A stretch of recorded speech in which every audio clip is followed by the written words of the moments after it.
Pare! Ah, para, meu irmão. Para de adorar a besta, meu querido. Pare de adorar a quem não deve adorar. E hoje eu vou falar sobre três razões para você parar de adorar a besta. Olá, meu povo! Quem fala é Rodolfo Faria em mais um vídeo da nossa série sobre política e fé. E este vídeo, para mim, é um dos vídeos mais importantes que eu estou divulgando no meu canal, então já aproveita, compartilhe, comente, faça o seu bem dando um like aí, pega o teu dedão aí, ó, rapaz, e coloca um like aí para divulgar mais e mais a mensagem que eu tenho certeza que vai edificar poderosamente a sua vida. Mas como assim? O Bolsonaro é a besta? Ó, em primeiro lugar, não é. Eu não estou colocando que o nosso presidente Jair Messias Bolsonaro é a besta. É claro que não, né, meu querido? Mas eu preciso deixar claro para você que tudo que nós colocamos no lugar de Deus é um ídolo e pode ser também a besta. Então eu vou te dar 3 razões neste vídeo para que você não adore e entre em engano. E no engano que aconteceu no dia 26 de junho de 2019, em que o presidente da República foi à igreja em que a sua esposa, Michele Bolsonaro, congrega, e lá o pastor da igreja fez a oração a ele e para sua esposa e para a família, para que Deus abençoasse. E eu vou falar neste vídeo porque eu sou contra esse tipo de comportamento. Eu sou totalmente contra. É uma atitude abominável, pecaminosa. Ah, então Bolsonaro pecou. Eu acredito que ele não tenha pecado tanto quanto o pastor da igreja, tá bom? E para deixar bem claro para vocês de que esse comportamento é errado, tá? Eu gostaria de mostrar a vocês nas Escrituras Sagradas em Apocalipse, capítulo 13, versículo 16 até o versículo 18. Diz as Escrituras: a todos os pequenos e os grandes, os ricos e os pobres, os livres e os escravos, faz que lhes seja dada certa marca sobre a mão direita e sobre a fronte, para que ninguém possa comprar ou vender, senão aquele que tem a marca, o nome da besta ou o número do seu nome. Aqui está a sabedoria. Aquele que tem o entendimento, calcule o número da besta, pois é número de homem. Ora, esse número é 666. Muitas vezes nós focamos somente neste número. 666 é o número da besta. Sim, mas o número da besta é o número de homem. O homem foi criado no 6º dia. E 3 vezes, no caso, 666 mostra o homem em evidência. E por isso eu sou veementemente contra esse tipo de comportamento, em que Deus sai do lugar, em que o homem é colocado no lugar. Jesus, o nosso Messias, quando ele foi colocado apresentar a Deus o reino de Deus, ele fez questão de não assumir posição de autoridade nos homens, não adorou a Satanás para ser colocado em evidência, mas foi crucificado pela humanidade. E por isso, hoje eu vou falar do grande problema do homem. O maior, talvez o maior problema em que o homem está inserido, que é o problema da adoração. O homem foi feito para adorar. O homem foi feito para engrandecer, para devotar, para colocar Deus no lugar onde ele deve ser colocado. Só que qualquer coisa, qualquer ser que for colocado no lugar de adoração que não seja Deus, isso é idolatria. Esse é o problema-chave da humanidade, é colocar algo que não seja Deus no centro da adoração. E agora, finalmente, sem enrolar, eu vou falar sobre a primeira razão de não se adorar a besta. A primeira razão de não se adorar a besta é que só Deus merece adoração. Isso é óbvio, é óbvio. Então vou trazer o mesmo exemplo que eu falei que aconteceu dia 26 de junho de 2019. Vocês acham que aquela comunidade, aquele grupo dizendo ser a igreja do Senhor, ela chegou e saiu de lá e falou: poxa, que mensagem o pastor nos trouxe, que mensagem edificante ele nos trouxe, que confronto ele trouxe para o meu caráter? Provavelmente não. Provavelmente o assunto na boca da Igreja do Senhor foi: o presidente da República estava lá e o pastor fez uma oração tremenda, mostrando como essa família precisa das nossas orações, nós precisamos. Tudo ficou centrado no homem e não em Deus. Não foi a mensagem. Não foi Jesus crucificado, e muito menos o evangelho que as pessoas saíram de lá impactadas, mas sim com a pessoa, a autoridade constituída por homens. Mas foi constituída por Deus, tudo bem, mas o fato é que o que foi colocado ali na frente do povo, da igreja, não foi o evangelho. E a meu ver é pecado o que foi feito. É um ato pecaminoso porque o homem foi exaltado e não Deus foi exaltado. E o maior responsável por isso não foi o Bolsonaro. Pensa bem, o presidente da República, ele não conhece bem as escrituras sagradas. Inclusive o slogan de campanha dele foi João 8,32. Conhecereis a verdade e a verdade vos libertará. Foi tirado de contexto. O contexto é que Jesus, o verbo encarnado, ele é a verdade encarnada, é o caminho. As palavras dele é espírito e é vida, e é nele que nós temos a libertação, e não simplesmente uma verdade humana, humanista, mas é uma verdade divina que se revelou em Cristo Jesus, nosso Senhor. Mas vamos lá, quem é o principal responsável? É o pastor.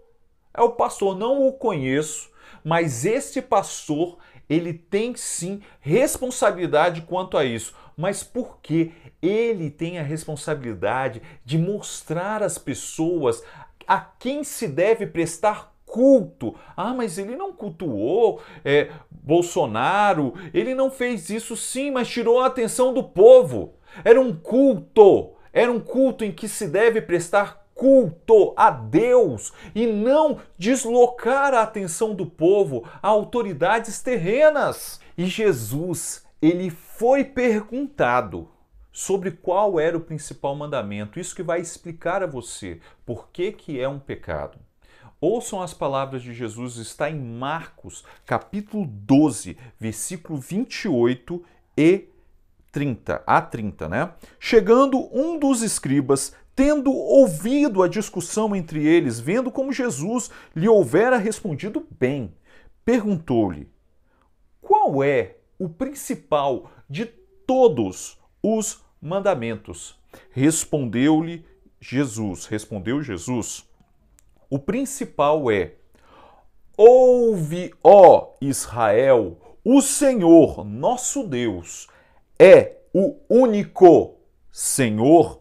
Amarás, pois, o Senhor, teu Deus, de todo o teu coração, de toda a tua alma, de todo o teu entendimento e de toda a tua força. Vamos lá, pessoal.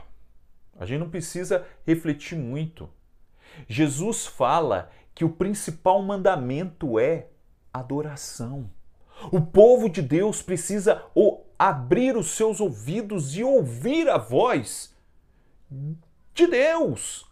Ame, adore a Deus, o único Senhor. Isso está em Deuteronômio, capítulo 6, versículo 4 e 5.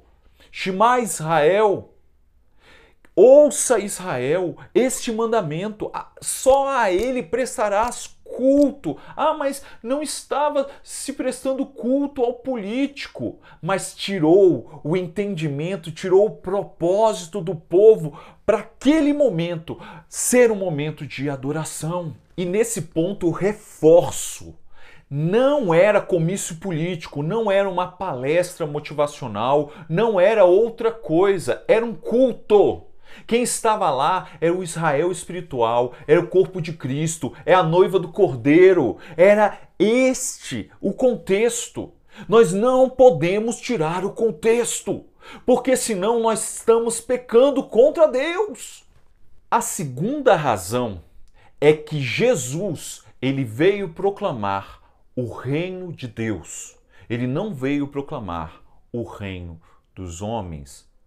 Então pense bem, se ele não veio proclamar o reino de Deus, por que numa reunião religiosa que se diz cristãos, seguidores de Jesus Cristo, eles vão colocar um homem, uma autoridade pública, para receber uma oração pública? Qual é o propósito disso? Quando o pastor, ele mostrou aquele político, e você deve ter algum exemplo que você já tenha visto, ou se não viu, eu acho que você já viu.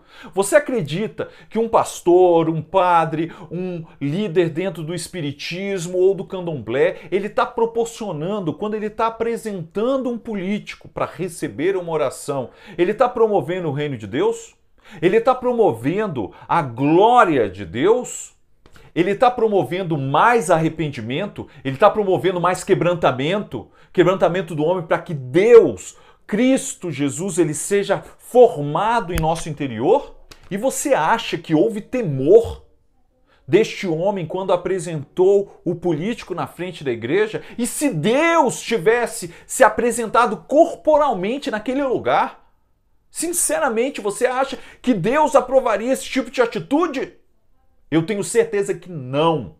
Não. E aí você tem que lembrar Mateus 6,13, que é o final da oração do Pai Nosso. Jesus, ele termina a oração dizendo: porque teu é o reino, o poder e a glória para sempre. Amém. A glória foi de quem? A proclamação foi do reino de quem?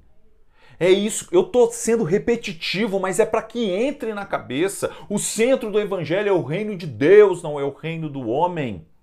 Mas alguns vão falar: mas nós devemos proclamar o reino em todos os lugares, em todas as esferas, seja na escola, seja na comunidade, seja na política. Sim, eu entendo perfeitamente. Mas não é esse jeito. Esse jeito está errado. E eu vou dizer e continuar dizendo, está errado.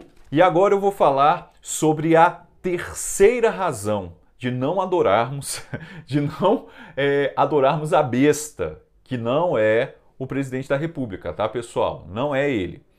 A terceira razão é que a oração que Deus atende, que Deus ouve, é a oração feita no secreto.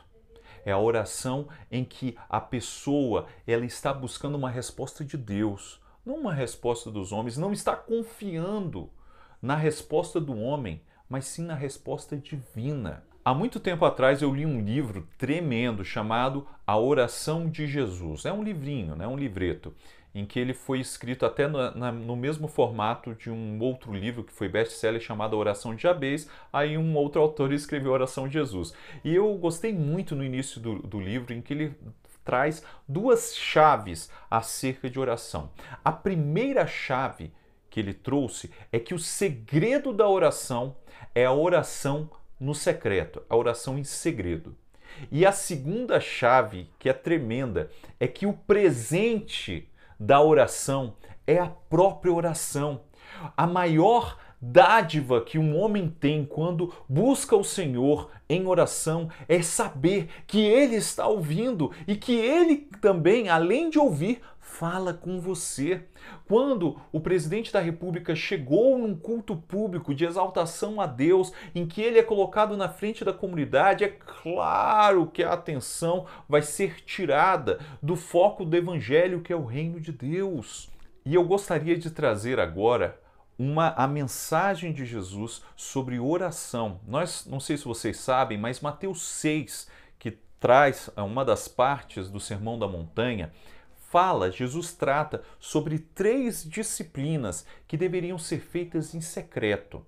Quais são elas? É a caridade, eu ofertar para uma família carente, é a oração e o jejum. E na oração, nós vemos em Mateus capítulo 6, a partir do verso 5. Vamos lá.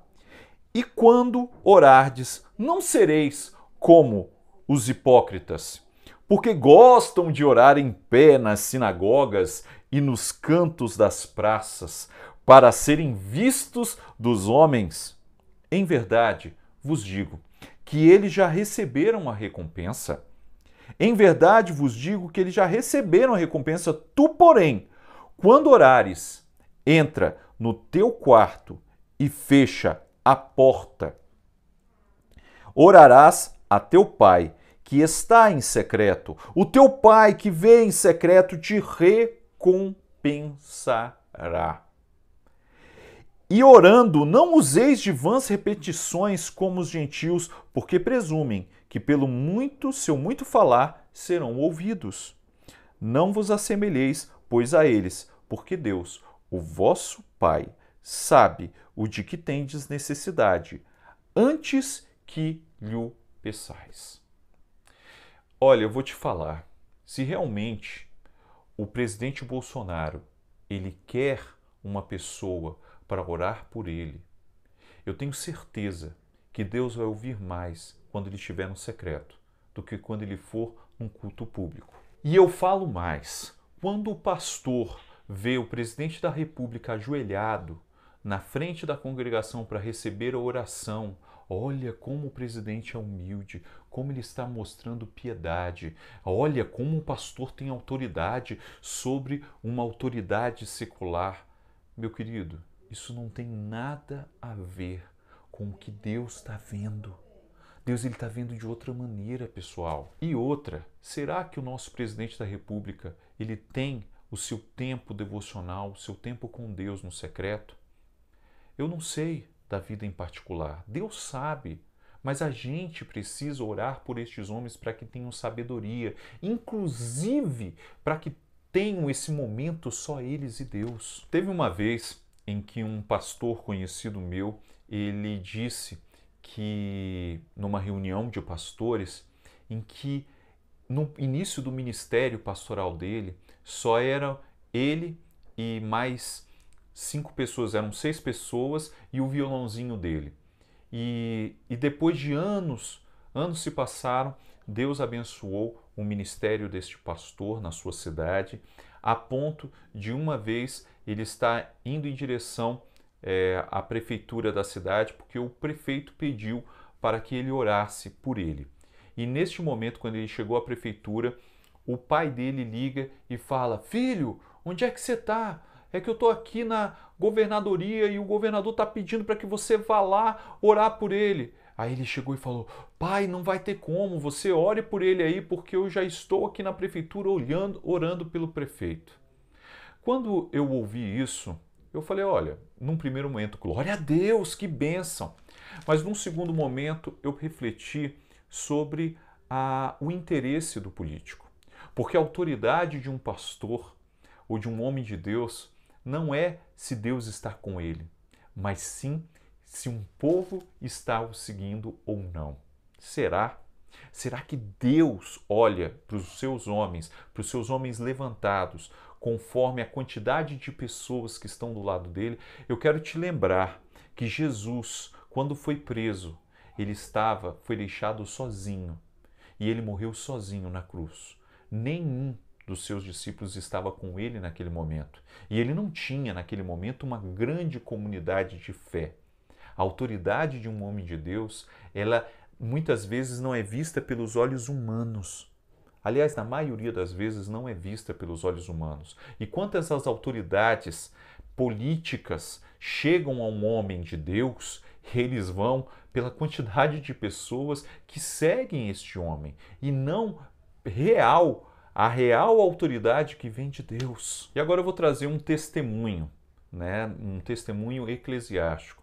Eu fiquei por 20 anos de uma mesma é a igreja local. E por direcionamento de Deus, eu conversei com o meu pastor e falei várias razões em que eu não estava mais encaixado dentro daquele ministério eclesiástico. E é bem interessante, porque foi divulgado para as pessoas em que eu teria 3 ou 4 razões para sair. Uma delas, inclusive, que foi exposta a essa igreja em que eu pertenci por 20 anos, que seria porque ele dava muitas opiniões políticas na igreja. E realmente, uma das 17 razões em que eu saí desse ministério local, 17 razões, uma das foi porque aquele pastor, ele tratava sim com muita veemência, praticamente, muitos dos domingos em que nós ouvimos a ministração tinham um cunho político. E por que eu não gostava? E não foi a única razão, tá? Na realidade, das 17 razões que eu coloquei, eu não coloquei a principal razão, que foi Deus falou comigo que eu estava me perdendo naquele contexto eclesiástico. É possível acontecer isso com você, você até perder a tua essência, a essência da salvação que está em Cristo Jesus, nosso Senhor, e não num ministério tal, XY. Então fiquem tranquilos quanto a isso, busquem de Deus a resposta certa. Mas aí é bem interessante, porque quando eu tratei isso, eu tratei de forma privada, não expus para ninguém, mas hoje eu falo de forma clara. Nós não podemos aceitar a proclamação de política humana nos nossos púlpitos. Tem que ter uma limpeza geral. A política que tem que ser proclamada, que já é uma política enorme, é uma transformação dentro da sociedade, porque começa no coração do homem. É a política do reino de Deus que traz arrependimento, que traz quebrantamento e mais, que o Espírito Santo governe. E só para eu terminar toda essa nossa conversa, Jesus, que é o nosso exemplo, o nosso maior exemplo, ele não veio aqui para falar contra ou para falar a favor de Júlio César, para falar a favor ou contra de Pôncio Pilatos, a favor ou contra de Herodes. Não. Ele veio para promover o evangelho do reino de Deus, pois o reino de Deus está próximo e nós precisamos nos arrepender, nos quebrantar e declarar que só o Senhor é Deus, só a Ele devemos prestar cultos. Que Deus te abençoe poderosamente.